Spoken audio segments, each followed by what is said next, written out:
Welcome to Module 6 of this program.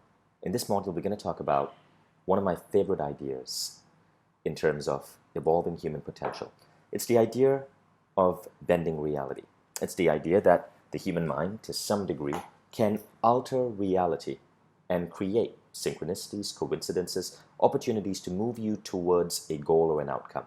It's an idea that has been explored in numerous movies and books and documentaries, but what we're going to do here is take a far more detailed, sophisticated, advanced look into it. And Module 6 and Module 7 are actually going to be quite related. In Module 6, you're going to learn everything that you could possibly learn about bending reality that's currently out there in popular books, popular teachers, popular documentaries. But when you get to Module 7, I'm going to show you how to get to a whole different state of being able to use your mind to move through reality. I'm going to share with you things that I learned while I've been meditating with my brain hooked up to EEG machines, looking at my brainwave frequencies and teaching myself almost mystical abilities such as being able to function consciously at delta levels of mind. So we'll get to that in the next module. But here, consider this a intermediate, slightly above beginner, intermediate lesson on shifting reality with your mind. So let's begin. Before we go further, I need to explain to you this concept. It's called the evolution of consciousness. So you understand where we are right now in terms of developing your personal growth. So you could say human consciousness started with early man, and early man was one step up from animals. We learned to hunt, we learned to build clothing and shelter. But one of the things that we learned is the use of languages. You've heard this before, but simple apes, for example, could point to a tiger and say, "Look, a tiger." But as man developed his faculty of languages, man could say, "Listen, Chanuga, don't go to the river before nightfall because I saw a tiger prowling around the riverbanks. You might get eaten."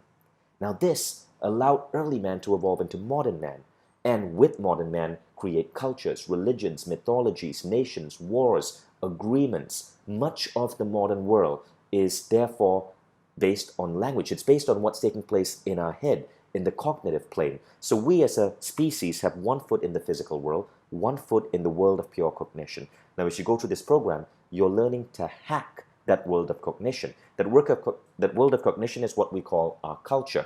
It is our religions, our identity with our nations, the way we see work, the way we view things such as marriage and raising kids and exercise and eating. As you go through consciousness engineering and you understand the concept of rules, you learn to hack culture by questioning it, by going one step above. Now, as you continuously do this, you go beyond pure innovative thinking. As you start really questioning every aspect of the world as we see it today, all the rules that you took on through imitation and not rational choice, you start to move towards a different membrane. Now, as you move towards this, as you go through the membrane between culture hacker, you fall into a new state that we call the state of limitless. You'll learn more about this in the next session. So here's the difference. When you're a culture hacker, you're still questioning things. You are aware of consciousness engineering. You're questioning how we exercise, how we love, how we parent. When you move to the state of limitless, you've questioned so much that the world, as most people see it, no longer apply to you. You make your own rules. That there's something really unique that happens at that state of limitless. Not only are you making your own rules, but it seems as if the world seems to bend to these ideas that you want to get out. And it's as if you are being guided, that you're following a mission or a purpose that's so compelling to you that every day you're joyful, every day you're happy. You're pursuing this mission as if it's a calling, and you love every moment of it. That is a beautiful, incredible state to be in. We'll explore that in a bit. But you can still go on to the next state, and that's called the God mind. The God mind is a state that philosophers like Ken Wilber have spoken about. It is a state where you feel connected to the entire universe. You aren't just looking at the mountain, you are the mountain. I've experienced this state through certain Satori moments while meditating. even under the influence of certain drugs, when I felt my body dissolve and I became pure consciousness. The God mind is something we'll explore again in the next session. So let's do a quick recap. There's early man. Early man, as he gained the use of language, allowed himself to form mythologies, tribes, cultures. Many of these, as we go into the modern world, evolve into modern aspects of mankind's culture, our religions, corporatocracy, government, the way we run the world. Much of this exists simply as rules and patterns in our head. They are different from culture to culture, from human being to human being, from country to country. But all of this is hackable. Now, as you learn to hack these, you become a culture hacker. Culture hackers are people who understand concepts such as consciousness engineering and are questioning all the rules of modern society. As you start questioning enough, you move into a state of limitless. This is where you don't even care to be an entrepreneur. You don't care about your career. You've gone beyond. One of the big differentiators between someone who moves from purely culture hacker to state of limitless is that you've questioned so much the very rules of society, such as get a college degree, get a career, start your own business, raise money, no longer apply to you. You see those as means goals. What is your end goal is being in a state of mind where you know your calling, you know your mission, and you are out there to make that happen. Again, we'll go into this next. But the funny thing is, when you know your mission and you have that vision of what you want to create in the world, when you've asked yourself the question, what is my vision of heaven on earth? Because it's a mission, you're pursuing it joyously. It doesn't feel like work. All the great people I interviewed who are in this state, people like Richard Branson, Arianna Huffington, the inventor Dean Kamen, all of them are purely good human beings. They have a calling, they feel, and it almost feels as if it's from a higher power because the calling is to make the world better. But none of them are obsessed about money or the size of their company or the size of their car. They are completely obsessed with that calling. And they seem to make the right judgments. They seem to have an intuitive gut feel on what to do to get to that calling. That is the state of limitless. You could call it the state of flow. You could call it mojo. But what happens there is, A, you have a calling and it motivates you. B, you're in a state of bliss as you pursue that calling. C, you're fully turned on, tapped in, and intuitive. And you have an idea of the right decisions to make, almost from your gut. When you're in that state, boy, are you manifesting fast. So most programs teach you pure thoughts create reality. That's a kindergarten model when you get to the state of limitless. So our goal is to get you to this state in the next session. So we'll start piercing the membrane here in this session, and we'll move full on into this state soon. Now, the state beyond that is what I call the God mind. So I experienced the God mind while under certain drugs, now illegal, but it was legal in the place and where I took it. Obviously, I cannot tell you what that was. I don't want to be encouraging any sort of like irresponsible behavior, but what happened to me when I experienced it was I dissolved. I saw myself as a spark of light. I couldn't remember who Vision was. I couldn't remember Mind Valley. I was a spark of light dancing through the universe, trying to understand who I was, and I felt connected to a higher power. I could think about anything and immediately experience it, but I had no sense of ego. Vision didn't exist. As it faded, I finally came back into my body and my mind. So philosophers talk about this. They use terms such as Satori, Nirvana, and I haven't figured this out yet. Most people haven't. Ken Wilber says, to get here, you got to reach cosmic centeredness, and then even as you reach cosmic centeredness, there are 4 additional levels: CC1, CC2, CC3, CC4. When you hit CC4, you're at the God mind. More on that later. For now, just know that this is the next level, the highest level you could potentially reach. And there might be levels above that even we don't know about. Now let's go on to the 4 levels of creation, because each of these states of consciousness correspond to a different way you would use your mind to create your reality. So you could think of early man as 0, state 0, because we've gone past that. We're now, most of us, I'd say 90% plus the population, functioning at the modern man stage. But then you have a few percentile, but maybe about 5%, which are at the culture hacker stage. Less than 1% that are in the state of limitless. And honestly, we don't know. Maybe just a few individuals on the earth who are regularly able to achieve the God mind state. Now, each of these states, state 1, 2, 3, 4, we're going to ignore early man, we'll call that state 0, correspond to a different way in which you create your reality. State 1 is the victim state. So most people who are in state 1 are victims of their circumstance. State 2 is thoughts create reality. At state 2, you are aware that your thoughts are molding your reality, and you are just learning how to become more fluent at this. Now, when you're at state 3, you make a massive shift. You're no longer concerned about your thoughts creating reality. You're about being a servant to a higher calling. More on this later. Some people call this the servant state. It's as if the money, the fancy cars, the things that regular people crave, love, just no longer apply to you. You feel very connected to a higher power, and you feel as if you're here to serve that higher power. It is more than a religious state, and some people who are in the state, honestly, do not even believe in a higher power. I once asked Richard Branson, do you believe in the law of attraction, or do you believe in God? He said no, but he's functioning at this state. More on that in a bit. Now, when you get to state 5, you and the calling are one. You realize you aren't listening to a higher power, you are that higher power. You aren't taking an intuitive message from God or whatever you call it, you are God or whatever you call it. State 4 is an incredible state to be in, but most of us glimpse it in rare few seconds or minutes of sudden connectedness, or what we call Satori moments. So in each of these 4 states, you create in a different way. So let's dive in deep in state 1, the victim state, right? So in this state, life can be happening to you, or life can happen from you, but you haven't figured that out yet. So most people who are in this state feel that life is happening to them. They feel they are victims of the tides and circumstances of everything around them, their job, their relationships, their career, their health, and that few things are within their control. Now, as people evolve, they move to a state where you start to go, I notice that my thoughts seem to be creating my reality. I notice that when I set goals, sometimes they come true, but we are still kind of wobbly about it. Some people are unsure about it, or they kind of have read about it, but they don't fully believe it. But at least they're starting to take some degree of personal responsibility. When you become a servant to a higher calling, you are way beyond simply goals itself.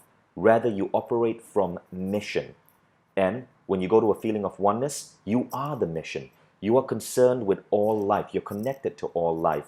It's a pure feeling of oneness. All the other things that regular human beings are concerned about really no longer bug you, though you feel a deep sense of love with all life and all human beings and all creatures.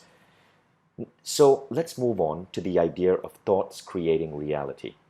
Do thoughts create reality? Well, we're going to talk first about some interesting scientific evidence on just how much our thoughts, our beliefs, impact the world around us. Thus far in this program, we have spoken about bliss, we've spoken about forgiveness, we've spoken on intuition and creating bold visions for your future. Now we're going to talk about one of the most mysterious things of all, and that is the idea that you, through your mind, can impact reality. This, to me, is the ultimate productivity hack. It's the ultimate bit of knowledge that I wish people would learn in their schools. But I realize that some of you might be skeptical. So to help get people to start to see that this is possible to whatever degree, some people believe that you can manifest coincidences. Some people believe that just through your thoughts you can create subtle changes in the human body. Well, the more you believe you can do, turns out the more you're able to do. So what I'm intending to do in this particular section is to share with you some really interesting evidence so that we can start opening up to this idea. The first has to do with the human body. One of the most interesting evidence on just thoughts shaping reality is something called the finger abduction experiment. It simply involves moving your finger like this. So scientists did a study. They found that people who actually practice this about 15 minutes a day for a month saw a 53% increase in strength. But they found that people who simply visualize themselves moving their finger with their eyes closed, their hands on the table, would still see a 35% strength increase, which is really interesting. It shows that visualization impacts your body. And if it just impacts the strength of your finger muscles, imagine what else it could do. So Charles Garfield, former NASA researcher, current president of the Performance Science Institute in Berkeley, he talks about this experiment conducted by Soviet sports scientists. So they had 4 groups of Olympians, right? It was done in Lake Placid, New York in 1980. And the 4 groups were elite athletes. They were divided into Group 1 that did physical training, Group 2 that did 75 physical, 25% mental, Group 3 did 50 physical, 50% mental, Group 4 did 25% physical, 75% mental training. So again, we are talking Olympic athletes. Which group do you think won? Well, turns out that what the researchers found was that Group 4, the group with the most mental training, had shown significantly greater improvements than Group 3. Likewise, Group 3 was better than Group 2. That is intriguing because it shows that the mere idea of visualizing in those cases were better at performance sports improvement than actually doing these sports. Now, this is intriguing because if this can work for Olympians, if mental exercise and visualization could have such a profound impact on athletes, what kind of impact could it have on you? Now, we don't really know why this works. Some people say it's the brain's reticular activating system. Some people say it's a mystical ability because our thoughts create our reality. Let's first talk about the reticular activating system. This is the part of the brain that helps you recognize things that move you towards a goal. If you decide you want to buy a black Mercedes C200, no matter what car you're driving right now, you will start noticing black Mercedes C200 on the road around you. This applies to any car. Your brain, because you've been focusing on a particular goal, starts to notice opportunities or notice more of that in the world. It's a beautiful system because it helps us attain our goals. Others say it's way beyond this. It is in fact a mystical ability. I'm going to share with you a couple of stories. You decide. One of the stories is the story of Scott. So Scott was an engineer, worked for Bell Labs, and he heard about a process called affirmations from a friend of his. What Scott decided to do was follow his friend's suggestion. The friend was someone he trusted, and the friend said, look, if you want to get anything in life, Scott, all you got to do is write it down on a piece of paper in the present tense. I, Scott, have X 15 times every morning. So Scott said, okay, I'll give it a shot. So he decided to pick something that he really wanted. He wanted to make some money in the stock market. He wrote down, I, Scott, will have made some money in the stock market. I, Scott, have made money in the stock market. I, Scott, have made money in the stock market. 15 times every day. Now, he said a few days later, he woke up in the middle of the night with the word Chrysler flashing before him. Now, he was puzzled. Chrysler wasn't a great stock, but he decided to trust his gut and buy Chrysler anyway. What happened next was there was a management reorganization at Chrysler. The stock started going up. Next thing he did was he tried experimenting with a different stock. And this time he said it came to him differently. He was flipping a newspaper. All of a sudden, an ad caught his eye. It was a company with the stock symbol ASK. He bought that. He said within a day, the stock went up 10%, continued to climb. That year, Chrysler and ASK were 2 of the best stocks you could have purchased. Now, Scott said he wanted to try it with bigger things. His dream was to get into the Berkeley MBA program, but he knew he'd have to score a formidable 96 on the GMAT. This means that of everyone who takes the GMAT exam, he has to have a higher score than 96% of test takers. Scott took the trial exams and he couldn't go beyond 80 points. Now, they say that however you do in the trial exam is how you're going to do in the final exam. So the trial is a pretty good predictor. But Scott felt differently. He knew he had this affirmation trick up his sleeve. Sure enough, when he finally got the results, he said, as I walked to the mailbox, before I opened the mailbox, I decided I'm going to have a 96. He opened it, and sure enough, he got a 96. He did get into Berkeley. He then decided to try a different goal. He wanted to be a syndicated cartoonist. He loved doodling on paper, and he thought that how wonderful would it be if I had a cartoon that would be published in a national newspaper. Scott knew that the odds of being a syndicated cartoonist were 1 in 10,000.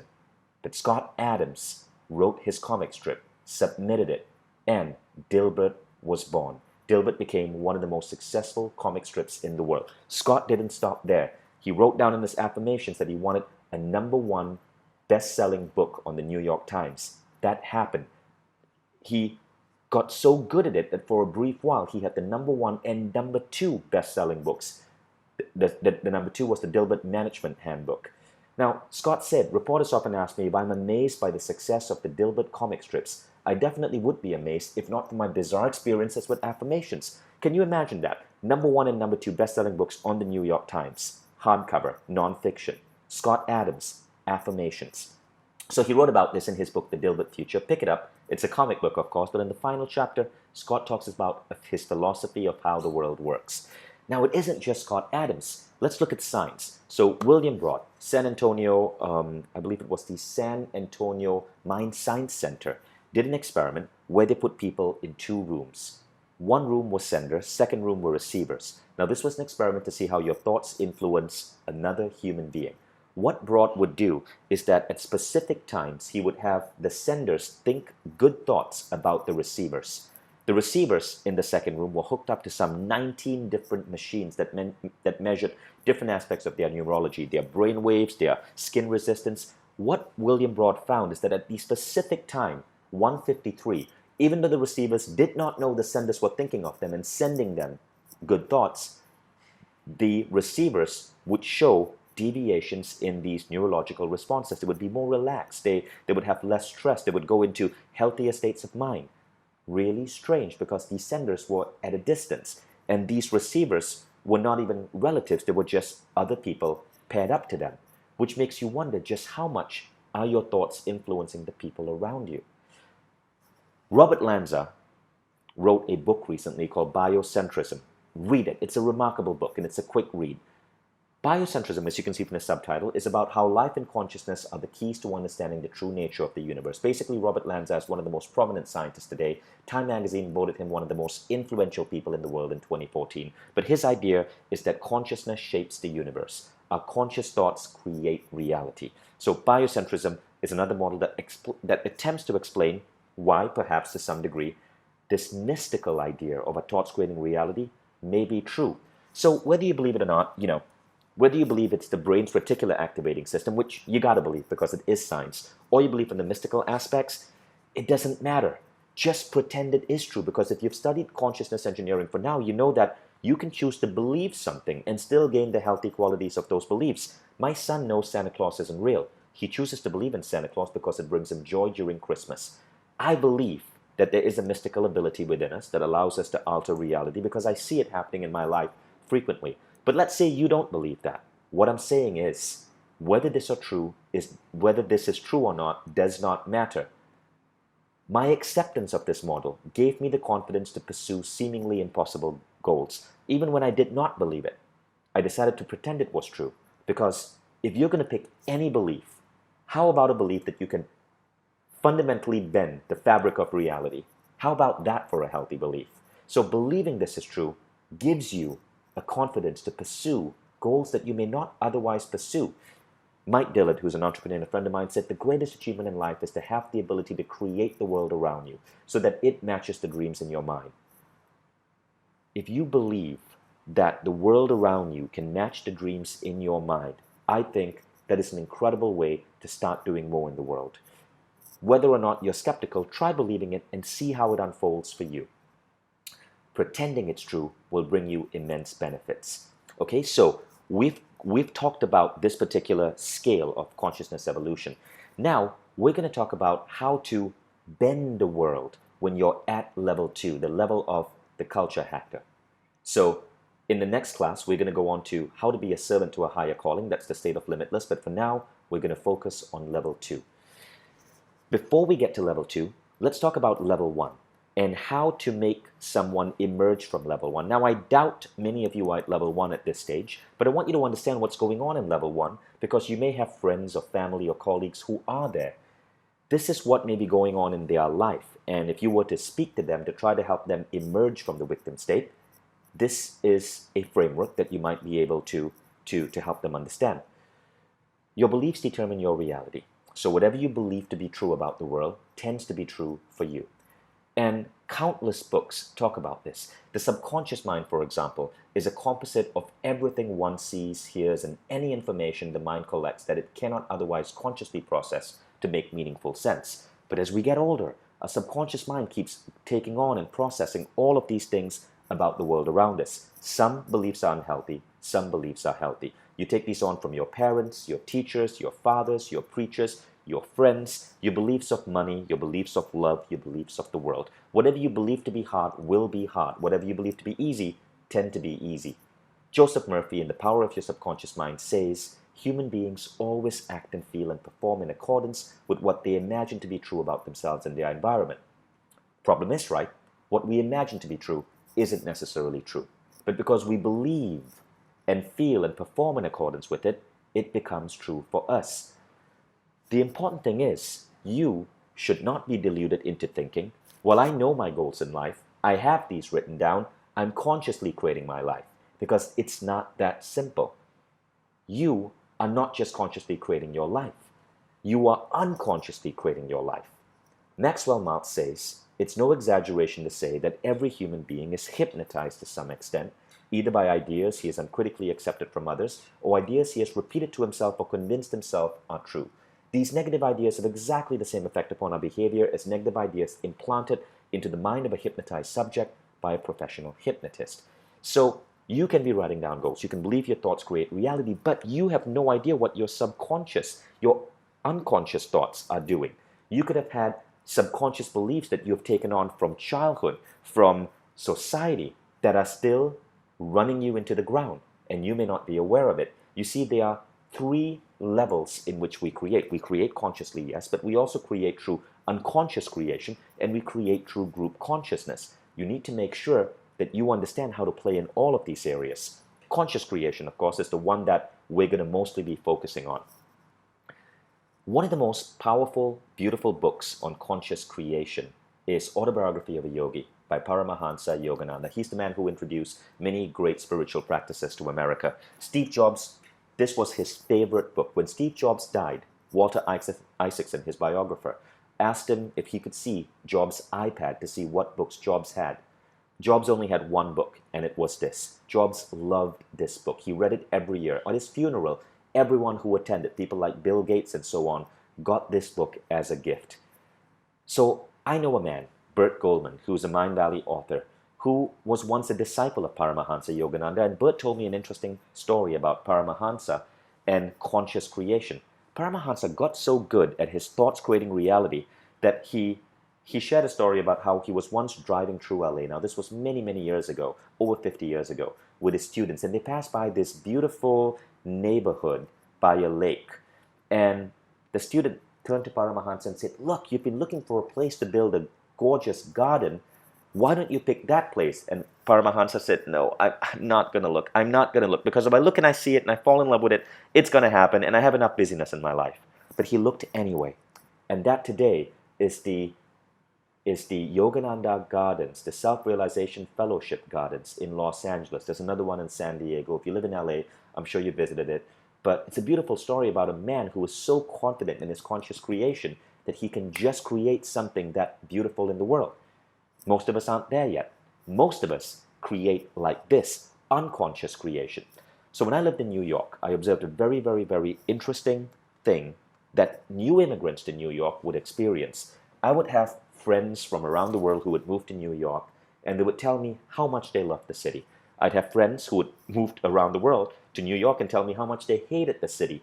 What was really interesting is, whether they loved the city or they hated the city, they would experience radically different things. One friend of mine who hated the city, he would consistently become the victim of theft, just pickpockets. He would have people be rude to him. He would have bad service wherever he went. And another friend who loved the city would consistently feel safe, meet the most wonderful people, have the most amazing service wherever he went. It's as if both of them were creating, as immigrants to a new city, their versions of what that city was to be. Now, in another interesting experiment on unconscious creation comes from the placebo effect. Now, you all know the placebo effect. It's when doctors give a patient a sugar pill, the patient believes the pill is real, and the patient gets the benefits of a real drug. But few realize how insanely powerful this is. One of the most amazing studies in the placebo effect and unconscious creation is the study of the Dr. Bruno Klopfer and his patient, Mr. Wright. So, Mr. Wright read about a new drug that had been released, and the FDA said that the drug may be an effective cure against lymph node cancer. So Mr. Wright, who was suffering from lymph node cancer, his lymph nodes were swelling up, there was pus oozing out of it. It was a horrible disease that affected the way he looked and was bound to kill him if nothing was done. Mr. Wright went to Bruno Klopfer, the doctor, and said, please give me an injection of crebiosin. Bruno said, look, it's not proven, but I'll give it to you anyway. In 2 days, Mr. Wright's cancer went into spontaneous remission. The bulges in his skin, his cancerous lymph nodes dissolved and disappeared. Bruno Klopfer said it was like watching butter melt on a hot stove. It was incredible. Mr. Wright got so healthy that he could fly a plane. He was a certified pilot at 12,000 feet within a few days of taking that drug. What happened next, though, was weird.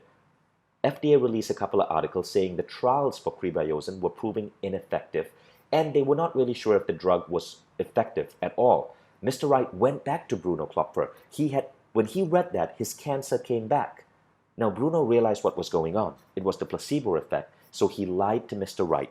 He took a saline solution, just salt water, injected it into Mr. Wright, and told him, look, there was a mistake. What happened was that what the research is showing is that it's only small doses of crebiosen that do not work. If you give a high dose, it does work. Sure enough, 2 days later, Mr. Wright was healed again. The cancer disappeared. He was in full, spectacular health. But then something unfortunate happened. The FDA finally released the conclusive paper showing that crebiosen was ineffective against lymph node cancer. Within a few days, the cancers came back. Mr. Wright passed away. Now, what's interesting here is that Mr. Wright believed crebiosen worked. He healed his cancer in 2 days. He then, when he realized it may be ineffective, brought the cancer back. When he was given a saline solution that he believed was a high dose of crebiosen, again, the cancer disappeared. When he was sure that the drug was ineffective, the cancers came back. So what was really causing the cancers? Mr. Wright or the lack of efficiency of crebiosen? It's a really interesting study because it shows how much our unconscious mind may be manifesting disease and ill health in us, and how much it can heal us when we learn to really harness it. So group creation is the next level, and this is how group creation works. Group creation works when a group of people come together to create a particular outcome.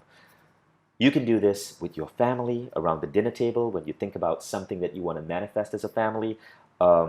You can do this in a company. That's how we do it in Mindvalley. Everyone puts up their 3 most important questions on the wall, and people read each other's questions and be supportive to each other. We do it as a company also during our weekly company meetings in our Hall of Awesomeness, where we share visions and ideas of where we want Mindvalley to go in the future. And no one is meditating there, but simply getting a vision out to a group of people, get them all thinking about the vision, and helps it come true. So group creation is a really powerful tool. But here's where group creation can screw you over. If you are around a negative group, it could be your company, it could be your family, it could be your siblings, they can drag you down because the negativity that they are trying to create could impact you. So you got to know how to untangle yourself from groups that might be negatively influencing what's going on with you. Sometimes this happens to entire countries when they go through an upheaval or a war. Move. Sometimes it happens to companies. Get a new job. But group creation does come together for good or for bad. Embrace focused, directed thought over unconscious creation. You are always creating unconsciously. What you want to do is embrace focused, directed thought. And what I'm going to teach you here is a beautiful technique for it. So the technique is from Esther Hicks, Ask and It Is Given. It's called the Emotional Warning Scale.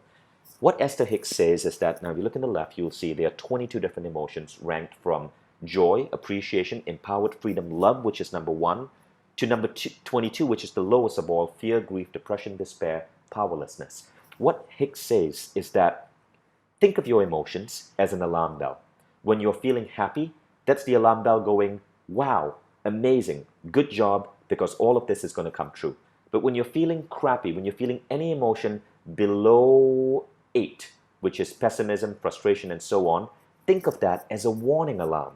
It's your superconscious saying, uh-oh, get out of this state immediately because you are creating bad things. So if you're feeling pessimism, frustration, overwhelmment, disappointment, doubt, worry, blame, you're creating bad things. And think about the negative emotion as nothing more than an alarm bell. I found that this really helped me. Whenever I felt negative, I would recognize that I was feeling negative, see it as an alarm bell, and then get myself to come out of it as fast as I could. So as you start practicing the simple exercises, as you start understanding that you are not just a victim, you can create your circumstance, you're ready to move on to level 2, culture hacker. Now, of course, to move on to level 2, there are other things you got to do. You got to start questioning. You got to understand consciousness engineering. But at this level, you know what you want, okay? You must know what you want, because if you don't know what you want, you don't get what you want. Your work, according to Esther Hicks, is to simply determine what you want. The beautiful part about level 2, if you've done it right, is you've stepped away from the means goals. You are now chasing your end goals. When you aim for your end goals, which are experiences, growth, contribution, you know what you want. It's crucial to know what you want because, according to Abraham Hicks, the most valuable skill that you could ever develop is the skill of directing your thoughts towards what you want. To be adept at quickly evaluating all situations and then quickly coming to the conclusion of what you most want and giving your undivided attention to that. I learned this the hard way. In a previous lesson, I shared about how I managed to make it to the US Open Taekwondo Championships in Colorado Springs, right? So I really wanted that. I wanted to be at the Olympic Training Center in Colorado Springs, representing my country, competing in this incredible tournament. Well, I got there. I got into the ring. And all of a sudden, the judge said, "Hey, come here." I went to the judge and the judge said, "Look, you can't fight with glasses on." And I go, no, you don't understand. These are sports glasses. They don't break. And the judge goes, "Sorry, kid. In this competition, no glasses at all." And I tried to convince the judge that the glasses were okay. See, I trained in Taekwondo in Malaysia. Sports glasses were allowed. But here, these were American rules. No sports glasses. The judge made me take off and hand him my glasses. Now, the problem is, my power was minus 700. All of a sudden, I was in the ring facing Glenn Ryback, the Dutch national champion. At least I thought I was facing him. He could have been to my left or my right. I don't know. I couldn't see. Glenn, in 30 seconds, landed the first kick straight to my face. I couldn't react. I couldn't see well. I couldn't duck. And I was on the ground. I got up again. Second kick to my face. In 1 minute and 30 seconds, I was knocked out. I was the fastest knockout in the entire US Open 1993 Taekwondo Championships. It was brutal. I ended up in hospital. And the thing is, though, I got exactly what I wanted. I'd been visualizing myself at this event for a long time, seeing myself in the ring, seeing myself there in Colorado. I just wish I'd seen myself actually not get knocked out or make it to a respectable level in the competition. But I couldn't complain. I got exactly what I wanted. Nothing more, nothing less. This is why it's so important to know what you want. I wish I'd known this sooner because I got exactly what I wanted, but nothing more. So there's a story I like to tell that illustrates why many of us don't end up getting what we want. And it's called The Waiter and the Soup. So imagine you're in a fancy restaurant, right? And you order, you call a waiter, the waiter comes to you, and the waiter goes, what can I get you? And you go, "Well, I'm looking at this menu. I'd like to order a bowl of soup." The waiter goes, "No problem, I'm going to bring it right out." The waiter goes back to the kitchen, speaks to the chef and say, "This man wants minestrone soup, make the finest bowl you can." All of a sudden, you're glancing at the menu and you call the waiter back and you go, "Waiter, I'm not sure if I want the soup. Maybe I'll have, you got pizza? I'll have the pizza." So the waiter goes, "No problem. This is a 5-star restaurant. We'll be happy to forget the soup and switch your order to pizza." He goes back to the chef. He says, "Chef, forget boiling the soup. Get the dough warmed up. This man's going to want some pizza." So the chef starts taking the dough, putting it in the pizza oven to get the dough warmed up. And you call the waiter again. You go, "Waiter, I hope you haven't baked the pizza because I was thinking about it and I think I'm just going to have a glass of red wine. I really am feeling quite full." Waiter goes, "Not a problem. I'll go get you that wine." He goes back to the kitchen and he tells the chef, "Forget the pizza, no need to bake it, just going to open the man a bottle of wine." Now here's the interesting thing. Think about the man as you. Think about the waiter as your subconscious. Think about the chef as the universe. That is how most people are with their goals. They decide they want something, that vacation in the Bahamas. It goes up to the subconscious, and the universe gets into motion to make that happen. But before that can actually happen, they change their mind. They decide, I'm really busy at work. Maybe it's not a vacation in the Bahamas. Maybe I need to figure out how I can optimize my email schedule. Or maybe I need to figure out how I can get an assistant. But most people flip-flop on their goals. So if you believe that your goals are coming to you, but there's simply a time gap between what you want and when it comes, you will start to understand how dangerous it is to keep flip-flopping on your goals. This is why almost every goal-setting practice says write it down, because when you write it down, You don't flip-flop. Most people, though, who do not write down their goals, flip-flop. They think about one thing one day, then they think about another thing, then they think about another thing. But when you write it down, you make it solid.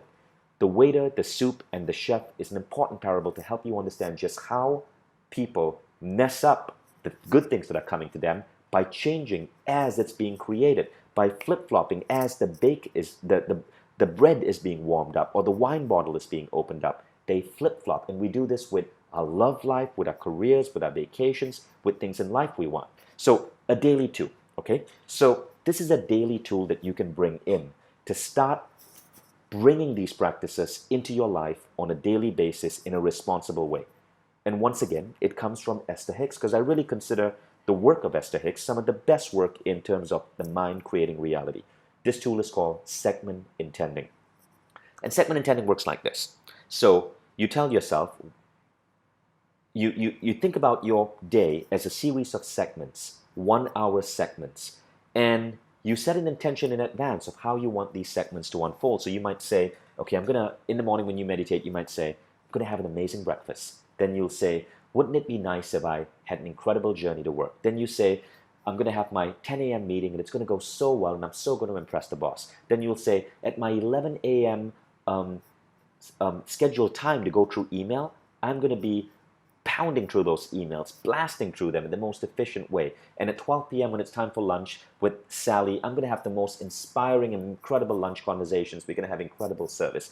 So what you're doing here is you're pretending as if you can order how you want your day to happen. And Esther Hicks said, you don't have to think about forcing it to happen.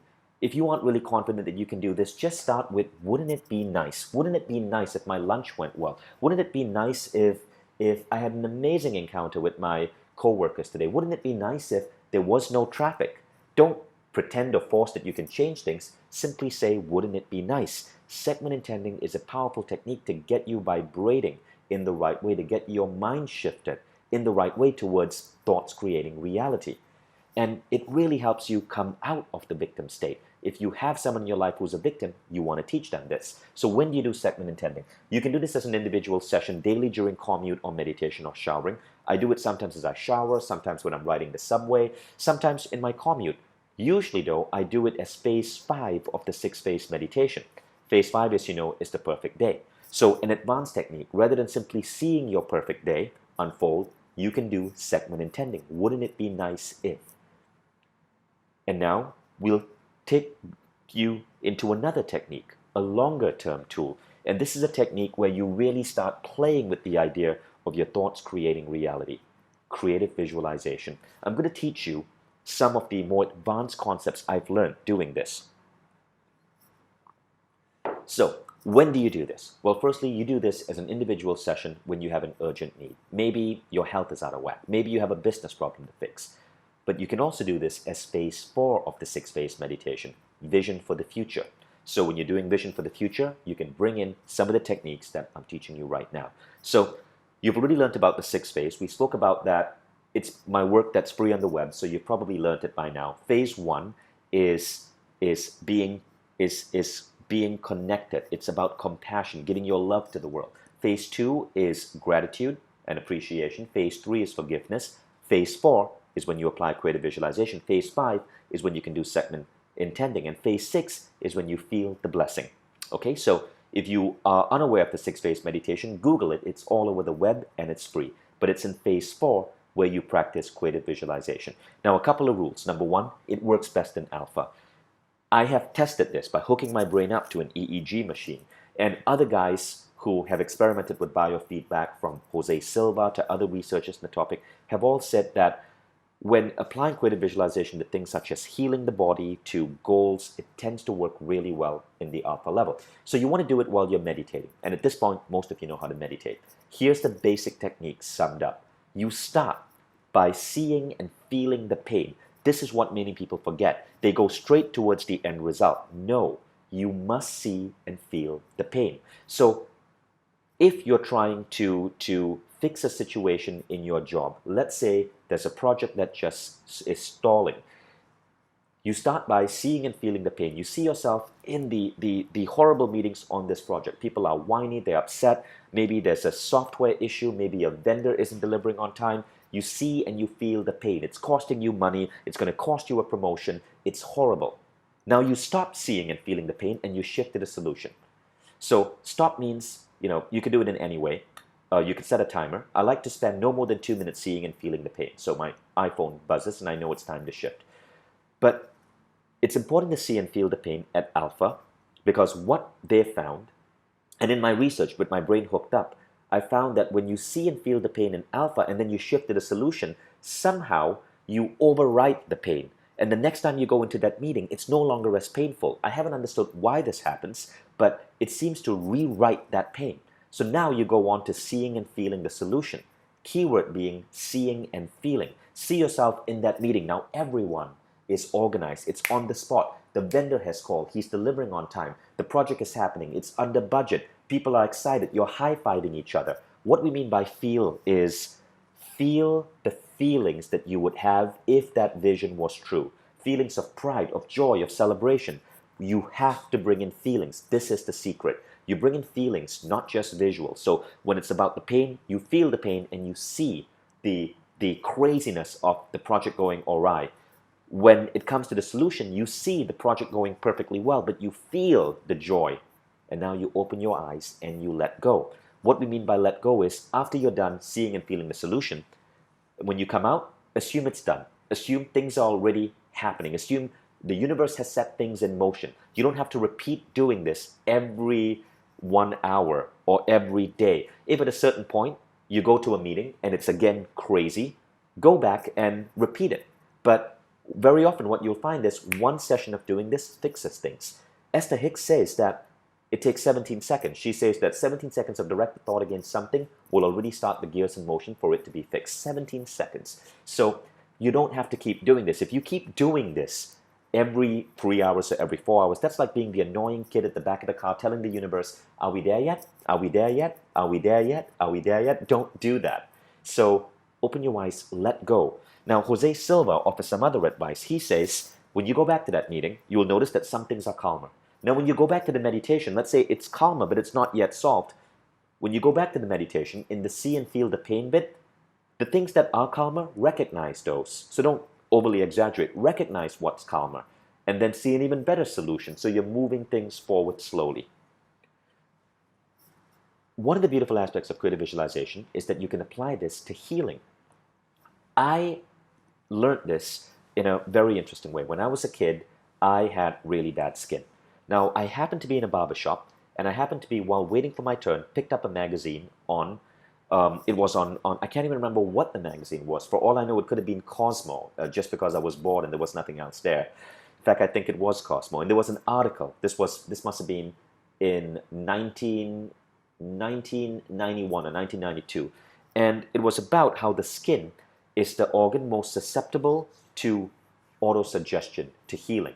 And the article gave a visualization that you can do to heal your skin. Now, at that point, I had really horrible skin. I wasn't just a kid with pimples. I had to see a dermatologist. My skin was bad. It affected my self-esteem. It affected my confidence. I just felt bad because of how my skin was constantly erupting in pimples. So what the magazine suggested was an interesting technique based on creative visualization.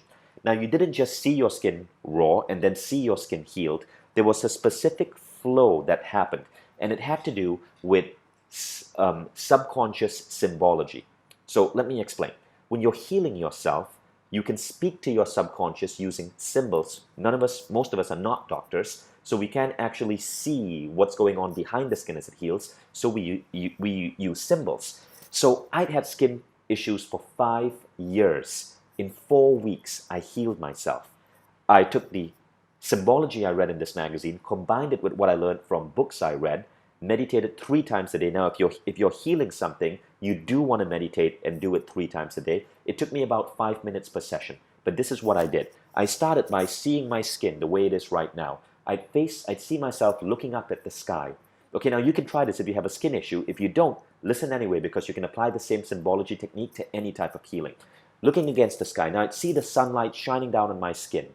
Okay, now, here's the interesting thing. I then imagine I could grab a scoop of sky, and it was like a blue putty, and I'd put that all over my face. Now the sun would continue shining on that, and it would harden the putty, and as I lifted and pulled off the putty, it would take away all the bad skin, all the dead skin, pimples, acne. It would all go away, leaving raw skin below. I would then look down at the ground I was in, grab a handful of green putty that sort of represented life, grass, greenery, health, and I would put the green putty on my skin. And this green putty was almost like life energy. Then I'd look up at the sun, and the green putty would fill in all the gaps and all the flaws in my skin. And I'd see the sunlight shining down my face from top to bottom, slowly healing every single bit of my face. And when it hit the chin, my skin was completely healed. That's all I did. It's subconscious symbology. In 4 weeks, I stopped having pimples. My skin just stopped erupting. I'd gone to a dermatologist. I was on so many different creams. It was ridiculous. And I'd had the issue for 5 years, from the age of 13 to 14, 15, 16, 17. I healed it in 4 weeks. And since then, I've been using this to heal all other issues that I've had. Now, here's the method. You start by seeing and feeling the pain, okay? So, if you were doing this well, you would start by seeing your particular issue, feeling the pain. If it's a health issue that prevents you from, being with someone, say playing ball with your kid, see your kid also experiencing pain. See two people experiencing the pain. Now you stop feeling the pain and you shift to the solution. As I said, in around 2 minutes or so, you see your body being symbolically healed. You make up the symbolism. Let's say you have a sprained ankle. You might see yourself being able to look at your ankle, take your ankle bone. Imagine you could just touch your bone through your skin, and then massage the muscles, shoot lightning bolts into the muscles to help them heal, and the ankle is walking again. If you're seeing a doctor, you bring in your doctor or your medicine. So when I have a cold and the doctor gives me some medicine, I imagine as if in my visualization that pill, I hold it up against the sky. I see the sun blasting it with rays that make it even more powerful. I see myself swallowing the pill. As the pill enters my throat, I see the pill. I see little like military dudes burst out from the pill with little lasers blasting all the germs in my throat to help me heal from the cold. Notice you're bringing in modern medicine with this. Never do this as a replacement to modern medicine. Now you see yourself being fully healed. According to Jose Silva, for health issues, you repeat 3 times a day, especially if it's a serious injury or an illness, okay? So you start by experiencing the pain. Then you stop feeling the pain, shift to the solution, see yourself being symbolically healed, bring in anything that you're currently getting from the doctor. When you're done with the symbolism, you just feel yourself feeling wonderful. Like I would just, for 30 seconds, feel myself feeling wonderful with healthy skin. Repeat 3 times a day. So that's the fun part. You can use this for creating goals, for solving issues, and for healing. Don't forget that creative visualization is as effective for solving problems. Software software vendors that aren't delivering on time, I use that all the time. Issues at work, you can use it to solve problems, not just create whole new things in your life. And you can also use it for healing. But let's talk about amplifying the results. How do you put this on overdrive? How do you really make this powerful? A couple of things I learned that have really helped this work for me. First, don't get attached to the outcome. What this means is that after you're done with your visualization, forget about it. Just continue work, assuming that it's going to happen. You mustn't get attached to the outcome. And if it's a problem you're trying to solve, don't get attached to how it's going to be solved. More on that in a bit. One of the things that I learned the hard way was don't jump the gun. So when I was 14 years old, I picked up a book on the Silva Method by Jose Silva. And I read about a woman named Barbara Burns, who was a nun, Sister Barbara Burns, and she healed her eyesight using the Silva Method. And Barbara Burns was almost clinically blind. She couldn't see without glasses, but she healed it within a year with the Silva Method. Now, I had the same condition. Not only did I have acne, but I had really thick glasses, and without glasses, I couldn't recognize someone this far in front of me. So I had the big, thick glasses. It had caused me to be knocked out at the US Open Taekwondo Championships, and I had a face full of acne, and I just didn't really feel good as a teenager. But what really bugged me at a 14-year-old were my glasses, because I was also really into martial arts, and my glasses were continuously a burden. So I decided, captivated by the story of Sister Barbara Burns, to use the Silva method and creative visualization to heal my eyesight. I tried for 3 years, no results, absolutely no results for 3 years. I gave up. And what made me come back to it was, as I read the book, The Silva Mind Control Method, for the second time, I came across that line in the book, don't jump the gun. What Jose Silva is saying is, really, don't try to work miracles too early. You got to build yourself up. Don't try to cure cancer before you can cure your dandruff. You know what I mean? So when I read that the skin was such an easy thing to cure, the skin was the easiest organ to influence with your mind, I decided to forget about trying to heal my eyesight and try to heal my skin. And that's when I got results. And when I got results healing my skin, I still didn't jump to eyesight because that's much harder to heal. I went on to other things, to success in academics, to success in work. And then I tackled my eyesight. And I'll tell you in a moment how I healed my eyesight. Now, the second thing is the power of expectancy. You must expect it to happen. So you've heard about the story of Scott. Now let me tell you about the story of Sam. I was fascinated when I read this man's biography. Sam was lucky no matter what he did. At 13 years old, he became the youngest Boy Scout in his state. He set that as a goal. And sure enough, he became the youngest Eagle Scout. He set it as a goal to become an Eagle Scout.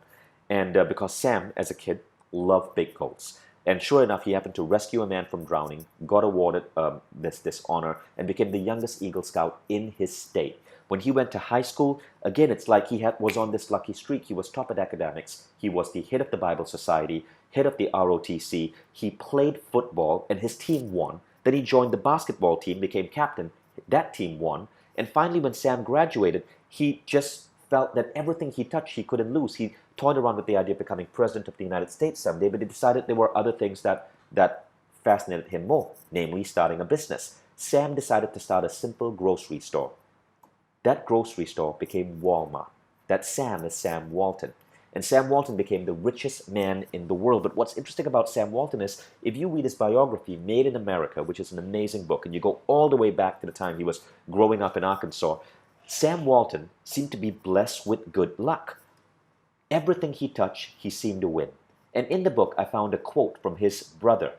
The brother said, Sam would often say this, I go into every situation expecting to win. Thinking like this often turns into a self-fulfilling prophecy. Expectancy, that is a key. After you've visualized, when you come out, you got to have so much faith in your abilities that you expect things to happen. Let me give you an idea of what the feeling of expectancy feels like. It feels as if the check is in the mail. So let's say, for example, someone, a friend of yours, borrows $2,000 from you, and he tells you he's going to pay you back in a week.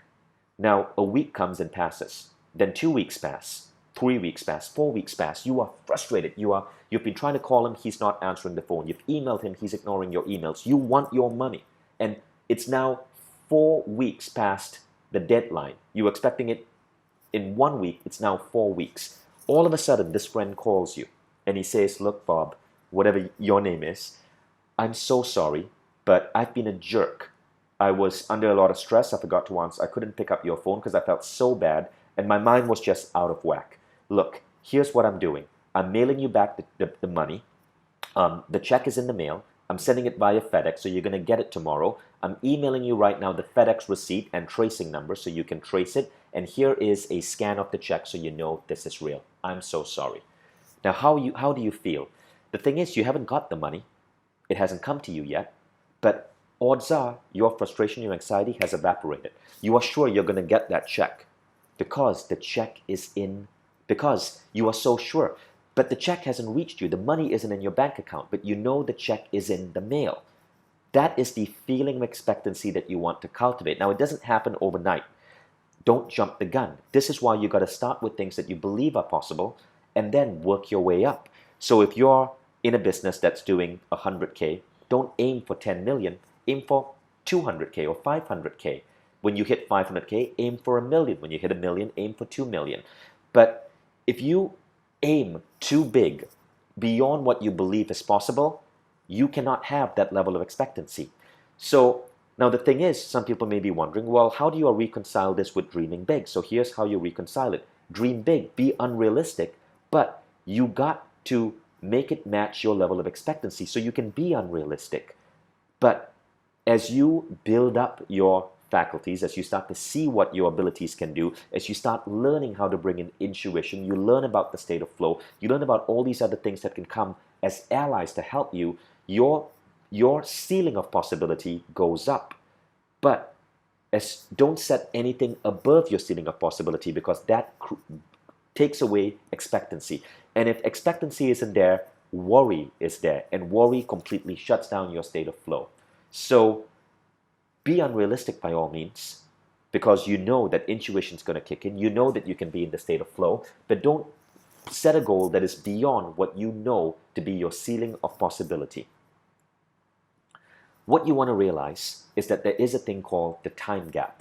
Your goals are in motion as soon as you start visualizing, but they don't happen immediately. The philosopher Neale Donald Walsch describes it this way. Imagine if there was no time gap. You think about an elephant, and boom, an elephant would appear in the room. The time gap actually saves you from making big mistakes. So there is a time gap, but it's part of the plan. But know that as soon as you start visualizing, the gears are in motion. If you remember the story of yourself, the waiter, and the chef has started baking. Finally, forget the how. A lot of people get obsessed by the how. How creates worry. This doesn't mean you sit in your butt and you do nothing. You take baby steps like I mentioned in the previous training. But forget about the how. Forget about how it's going to come to you, but focus on the goal and take action. Don't worry about getting the action right. Don't visualize the goal coming to you in a certain way. Forget the how. Now let me explain why this is so important. In March 2008, I got this email from Kai Lee, he's now a famous entrepreneur, but he worked for me back then. And Kai Lee read an article in New York Times about how famous people were hanging out with Branson on his island.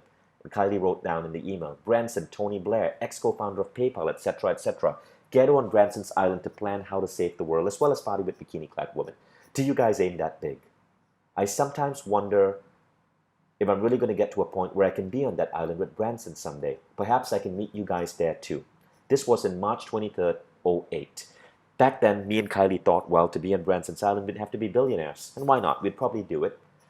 But the funny thing was, we both set this as a goal. I actually took, on my vision board, I stuck a picture of Branson and his island, wanting to be there.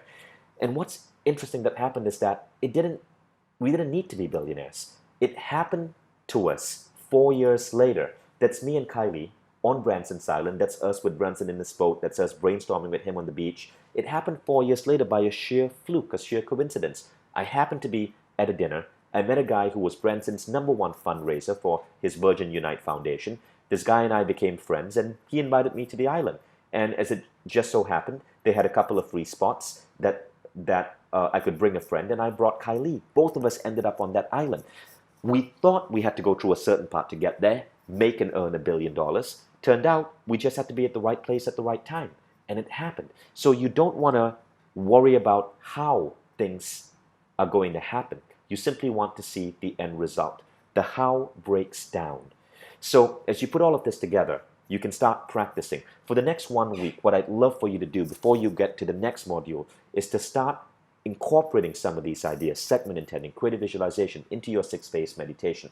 And then if you have specific problems you want to solve, use creative visualization to solve those problems, whether it's a problem at work or it's a health issue. When we get into the next module, we're going to now take you to level 3, where you become a servant to a higher calling. And I'm going to teach you a method I discovered that is beyond creative visualization. And for me right now, it's the most powerful way of altering reality. It's not creative visualization. In fact, there's very little visualization involved. The method is about merging, and we'll talk about that more. We'll also talk about level 4, the feeling of oneness.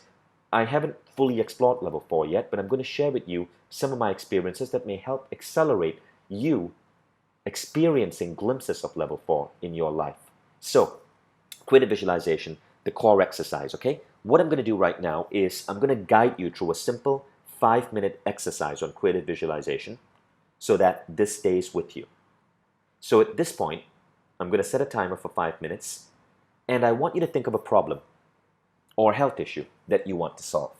Close your eyes and relax. If you have a particular meditation music or sound that you enjoy playing, feel free to play it in the background. Close your eyes. Relax. See and feel the problem that you'd like to solve happening. See yourself in the problem state. See the people who are impacted by this problem. It helps if you see more than just yourself suffering from this problem. Feel the pain, the stress, the anxiety. See how the pain is affecting others too.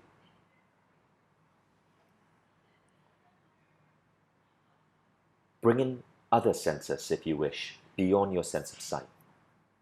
Hear sounds, smells, touch. Plant yourself in a scene where that problem most recently occurred. Feel the pain. How does this problem make you feel? How does that frustration, that stress, that discomfort, those fears and worries feel? Bring it back to mind for a moment.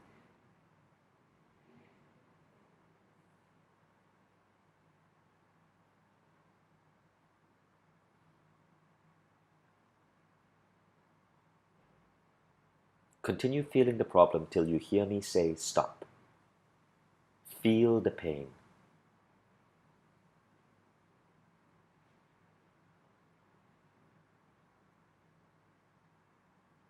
Stop. We'll now shift to the solution. Don't worry about how it'll be solved. See the problem as solved. What would the picture look like at your work, in your home, in whatever space is relevant, if this problem completely was resolved? See the problem resolved. How do you feel? Bring in all senses: smell, sight, taste, sound. See other people benefiting from this problem being resolved. How are they feeling? Immerse yourself in the scene. Pay attention to your feelings: happiness, joy, celebration, exuberance.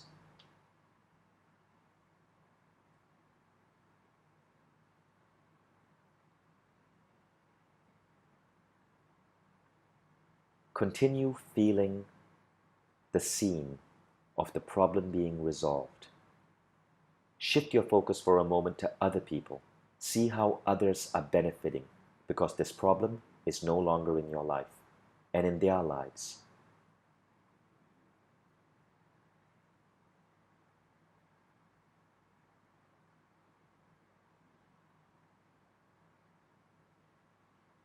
If this is a health issue, this is a good time to continue focusing on the subconscious symbolism of the healing happening.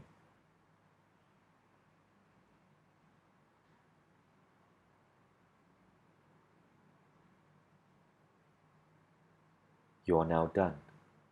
You may continue exploring this happy scene, feeling the joy, the bliss of this problem being resolved for the next minute before we wrap up.